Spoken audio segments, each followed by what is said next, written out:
Kau langgar aku nampak? Saya tak langgar bang, ada dashcam. Berhenti tepi kau langgar aku.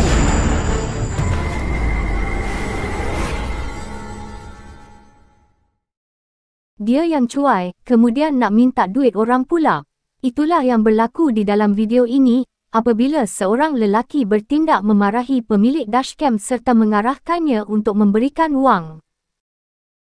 Menerusi video yang dikongsikan dapat dilihat, kenderaan milik lelaki tersebut mengundur secara tiba-tiba hingga terlanggar kenderaan di belakang.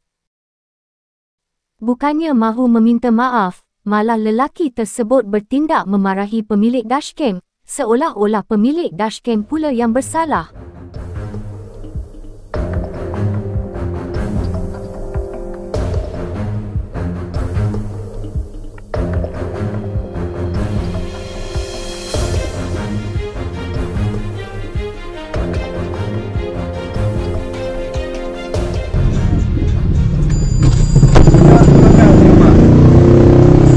Saya Gia N bang. Kau langgar aku nampak?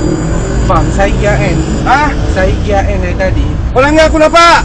Saya tak langgar bang, ada dashcam. Berhenti tepi kau langgar aku. Mak kau langgar aku. Nampak kau langgar aku. Berhenti tepi kau tengok kau lapang langgar aku. Nak balik report ke kau nak bayar terus? Saya ada dashcam kat sini. Tak ada, kau langgar aku. Kau duduk belakang. Kau bagi tepi. Sekarang.